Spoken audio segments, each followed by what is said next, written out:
¿Ahora sí? Sí, ahora sí. Muy buenos días, amados hermanos.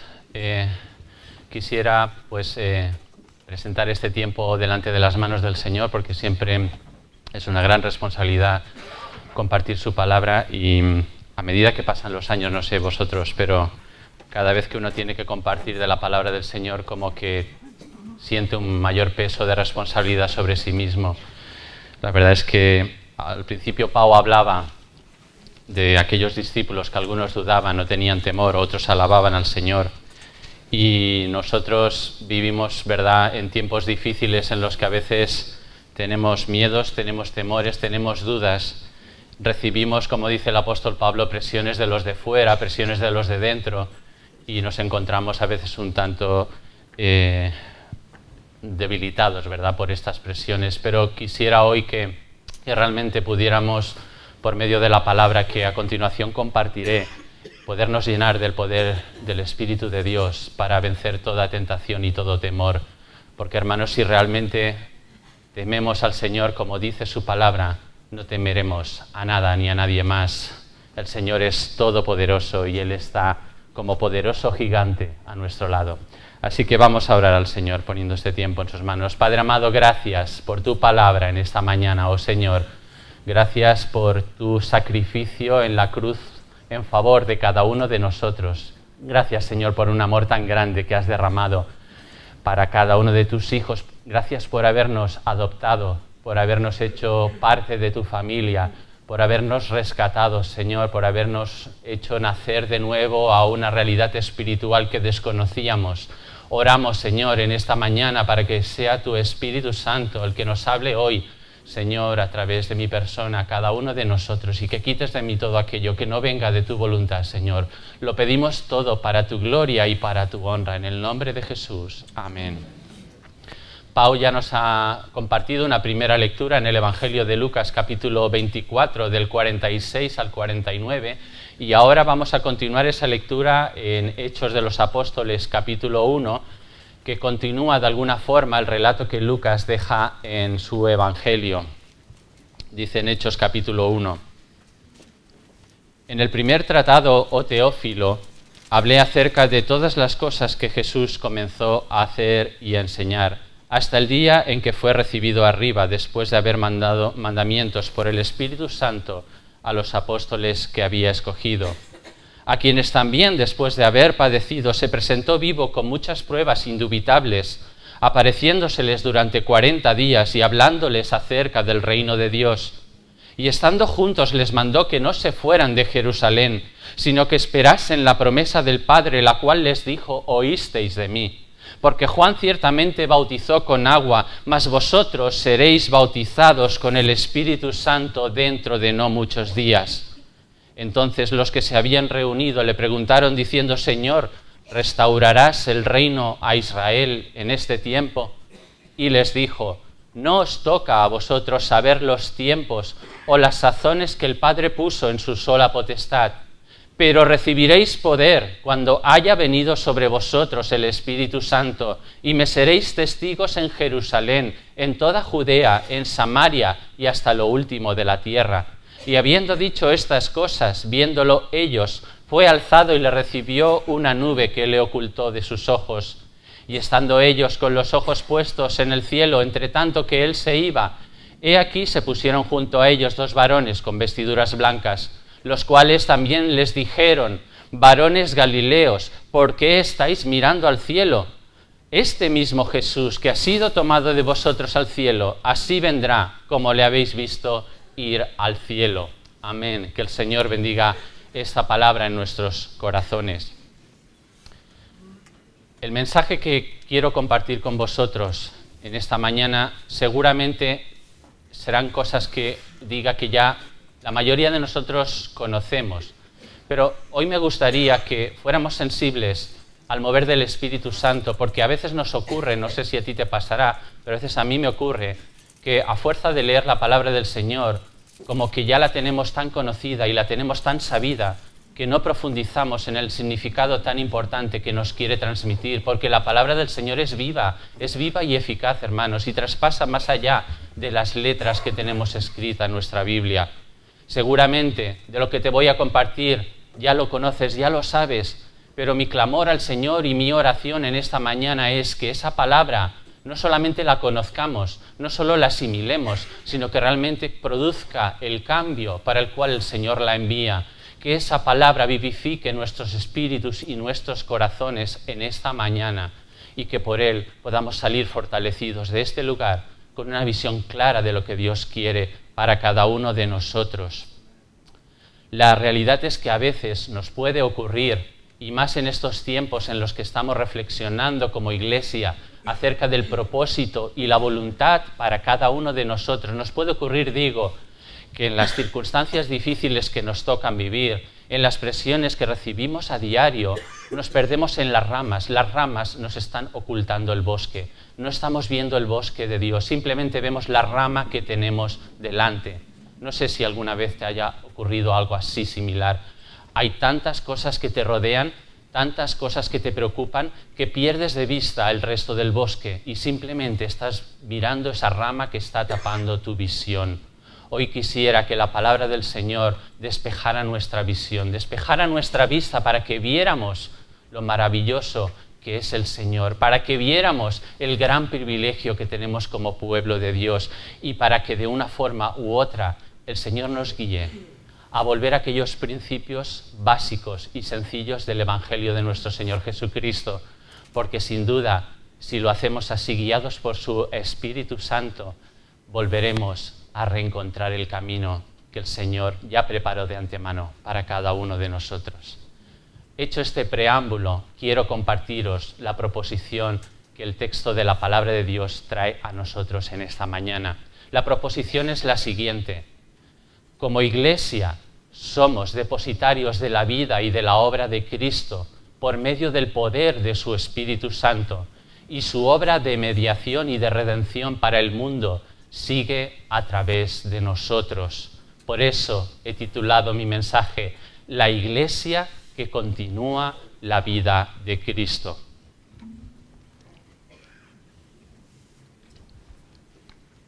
El libro de los Hechos es la segunda parte de una historia que Lucas, el conocido como el médico amado, colaborador del apóstol Pablo, empieza a escribir a una autoridad de aquel tiempo llamada Teófilo, y empieza escribiendo su evangelio, el evangelio que lleva su mismo nombre en Lucas, y en él le habla, como nos dice aquí en Hechos capítulo 1 y versículo 1, le habla a Teófilo, le cuenta, como dice el versículo 1, de todas las cosas que Jesús comenzó a hacer y a enseñar mientras estaba aquí en la tierra. Y ahora Lucas inicia este segundo libro de los Hechos de los Apóstoles, donde él le continúa relatando lo que sucedió después que Jesús murió, resucitó y ascendió a los cielos. Y ahora, en el libro de los Hechos, le cuenta cómo el Señor resucitado continúa presente, haciendo y enseñando a sus discípulos por medio del Espíritu Santo y a través de ellos, hasta el día de hoy nos llega a nosotros su palabra y su llamado. Por tanto, Hechos es el relato de un libro que todavía no ha terminado. No sé si alguna vez te lo hayas planteado así. Nosotros formamos parte de la historia de los Hechos de los Apóstoles, porque aún la historia no se ha cerrado, aún no ha concluido.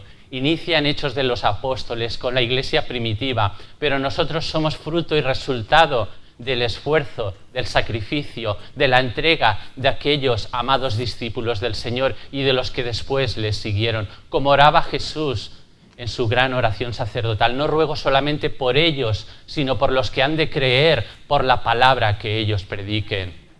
Y por la gracia de Dios, hermanos, estamos hoy aquí como resultado del poder de Dios en su Hijo Jesucristo, por la obra de su Espíritu Santo a través de su iglesia.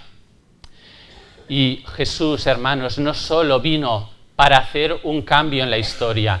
En los libros de historia siempre contamos los años entre antes de Cristo y después de Cristo.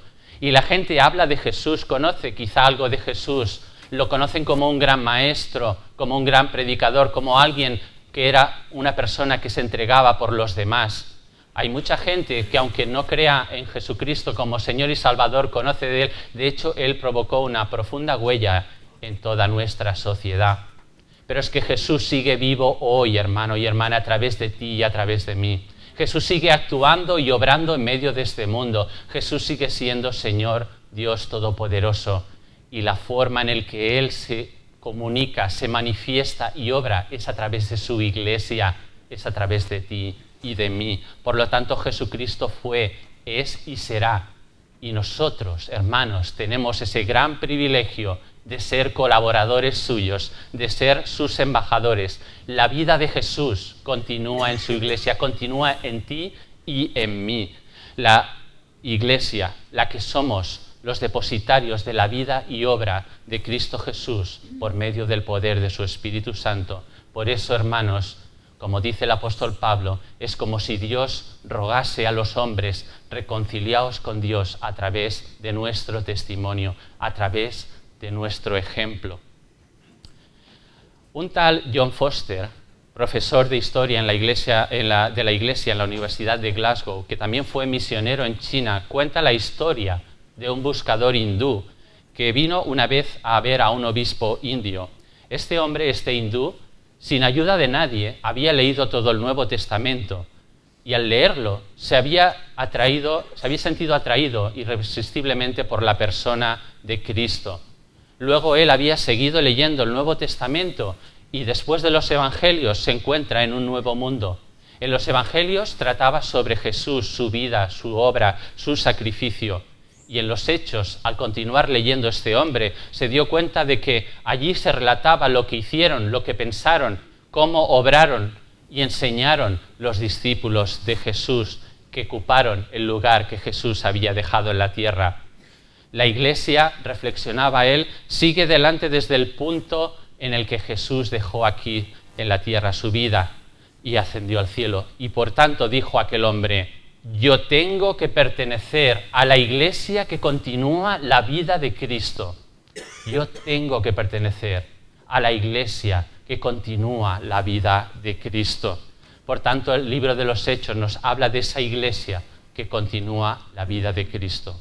Y ahora yo me pregunto, ¿y nosotros somos conscientes de lo que implica pertenecer a la iglesia que continúa la vida de Cristo?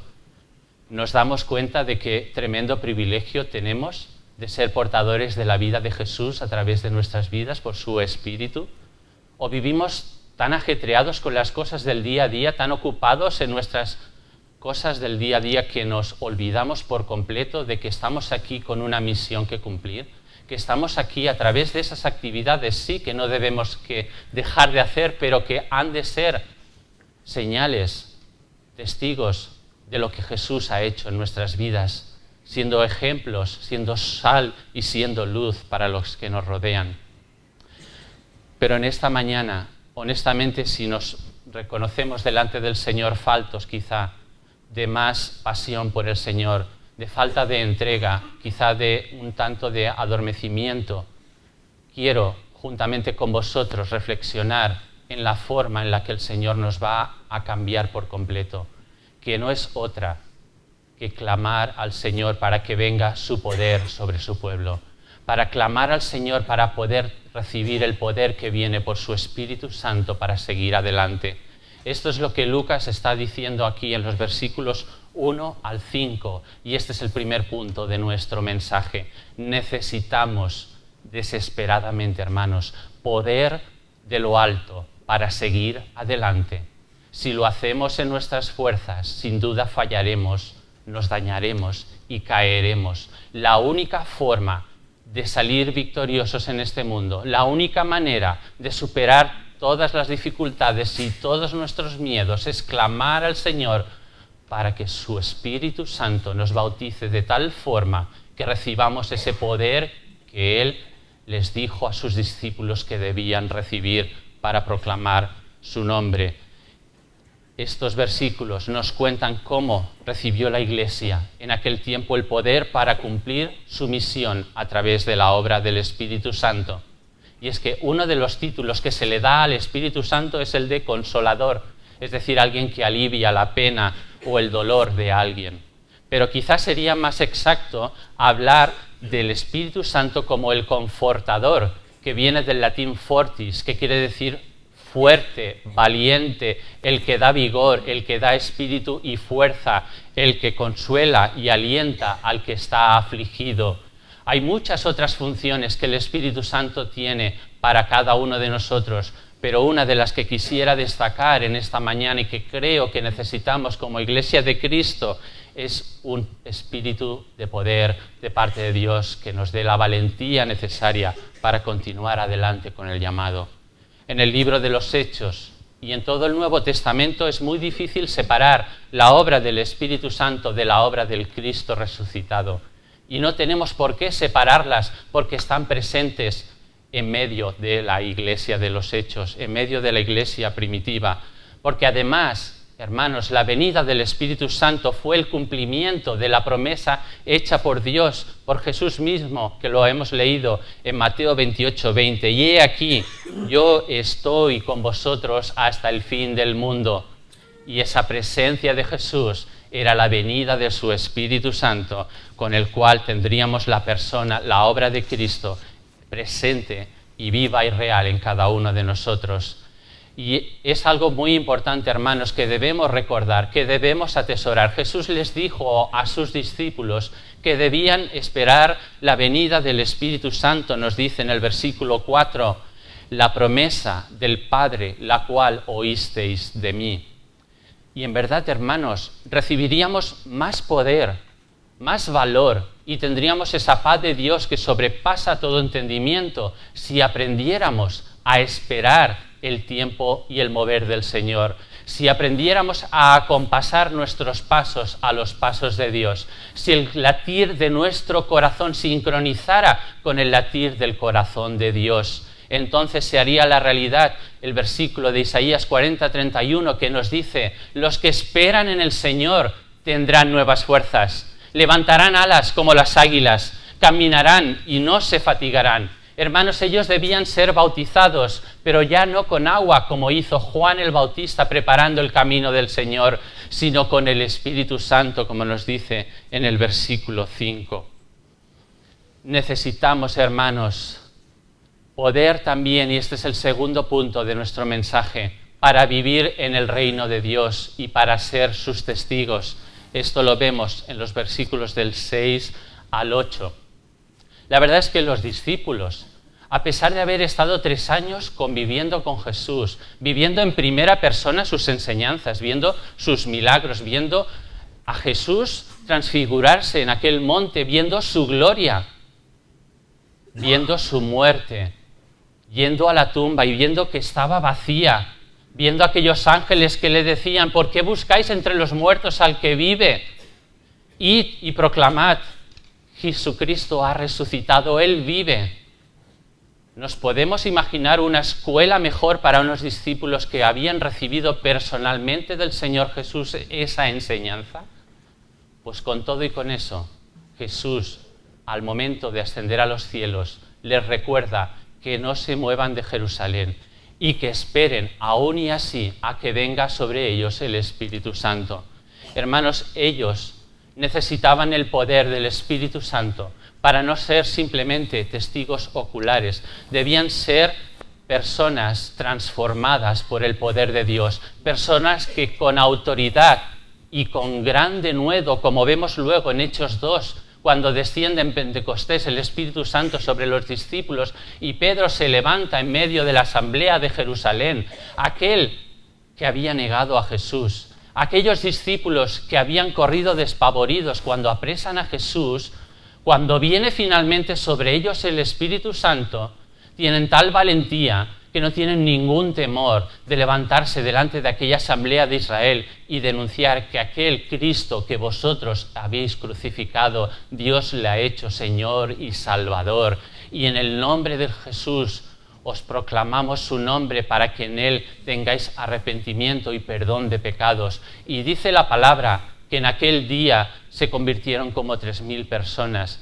Pedro usa la profecía de Joel para decir aquello de que vendrían los jóvenes los ancianos tendrían sueños, los jóvenes verían visiones. Esa era lo que iba a hacer el Espíritu Santo en medio de su iglesia. Pero ellos todavía en ese momento en el que Jesús se está despidiendo de ellos, aún no acaban de entender lo que significa el reino de Dios. De aquí que encontramos esta extraña pregunta de parte de ellos en el versículo 6. Dice, entonces los que se habían reunido le preguntaron diciendo, Señor, ¿restaurarás el reino a Israel en este tiempo? Y él les dijo, no os toca a vosotros saber los tiempos o las sazones que el Padre puso en su sola voluntad. Porque aún y a pesar de haber vivido con Jesús, todavía sus discípulos concebían el reino de Dios en términos de este mundo y no como la soberanía y el gobierno de Dios a través de Cristo. Debían entender aquellos discípulos que Jesús es el Señor soberano sobre todas las cosas y que a nosotros no nos toca saber los tiempos y las sazones que el Padre puso en su sola voluntad.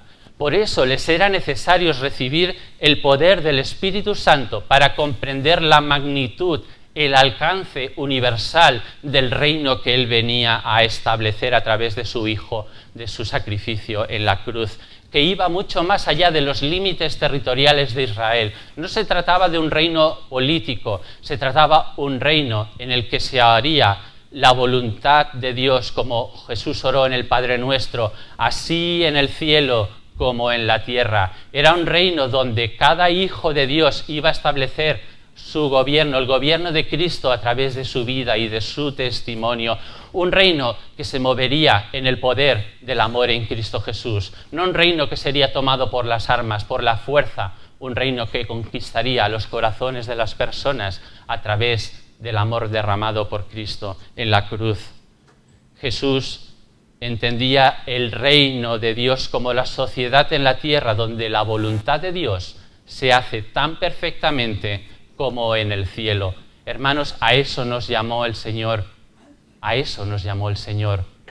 A que aquí, en esta tierra, aquí donde estamos, en mi vida personalmente, en la vida de nuestras familias, en la vida de nuestra congregación, en nuestros lugares de trabajo, de estudio, allá donde sea que vaya un hijo de Dios, se establezca su reino y seamos nosotros esos portadores de la paz y la bendición que Dios quiere traer para salvar a este mundo.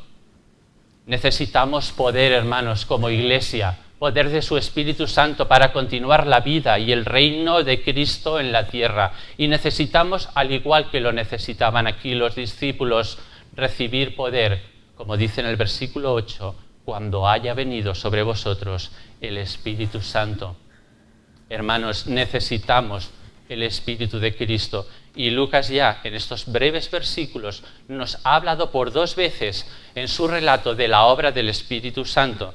Dice en el versículo 2 hacia el final que les había dado mandamientos por el Espíritu Santo a los apóstoles que había escogido. Y en el 5 nos vuelve a decir que serían bautizados con el Espíritu Santo dentro de no muchos días.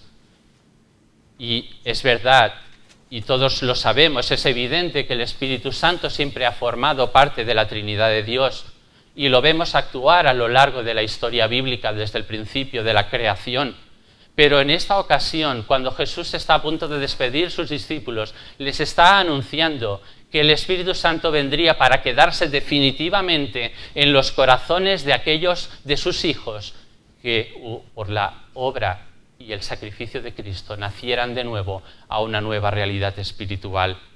Por eso el mismo Señor les dijo a sus discípulos antes de llegar a este momento, en Juan 16, 7, pero yo os digo la verdad, os conviene que yo me vaya, porque si no me fuera, el Consolador no vendría a vosotros, pero si me fuere, os lo enviaré.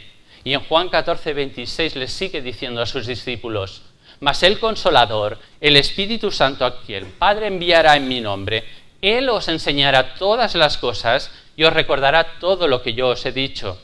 Y finalmente Juan 16, 13 nos dice, pero cuando venga el Espíritu de verdad, Él os guiará a toda verdad, porque no hablará por su propia cuenta, sino que hablará todo lo que oyere y os hará saber las cosas que han de venir.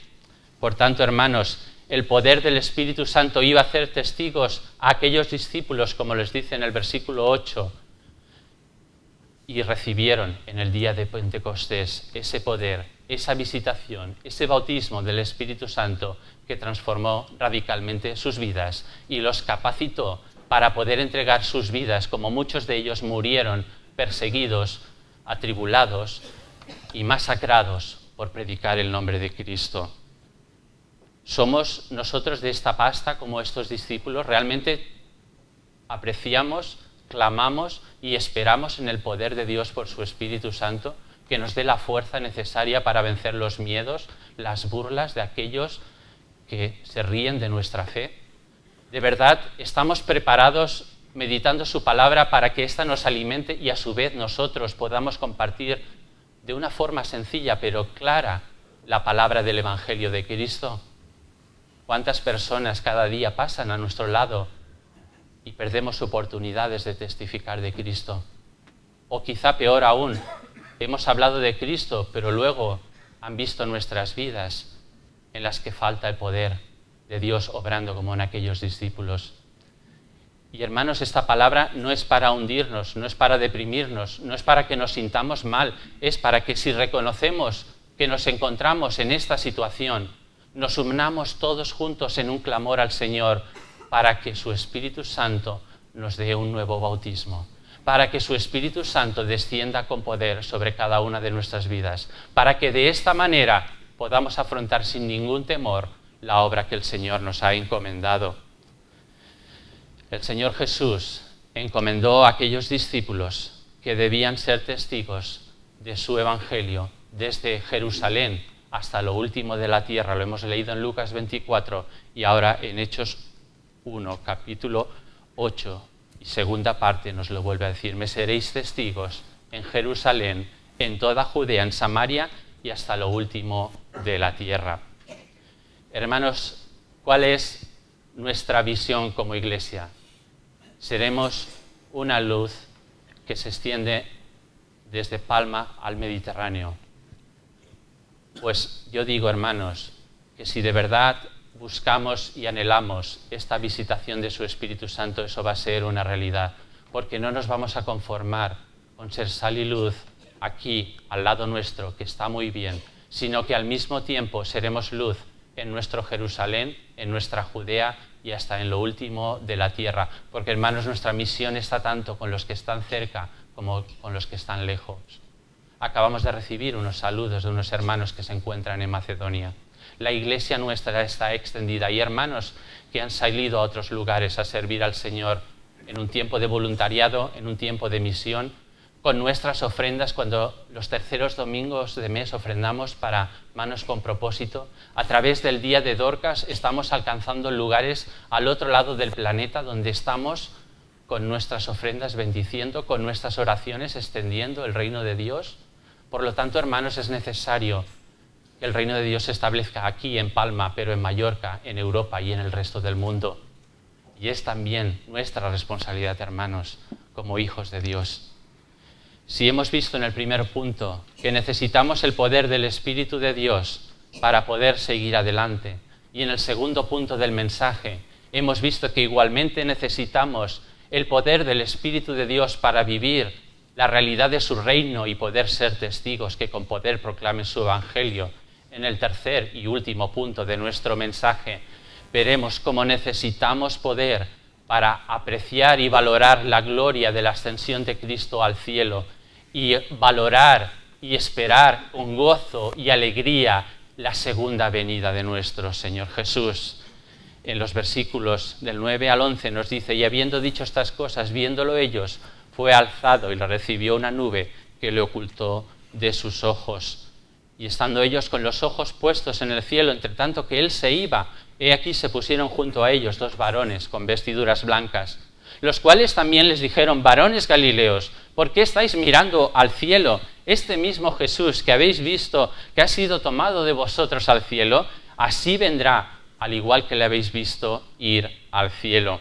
Y aquí, hermanos, es donde llegamos a la parte final de nuestro mensaje, el punto que nos da la medida de todas las cosas.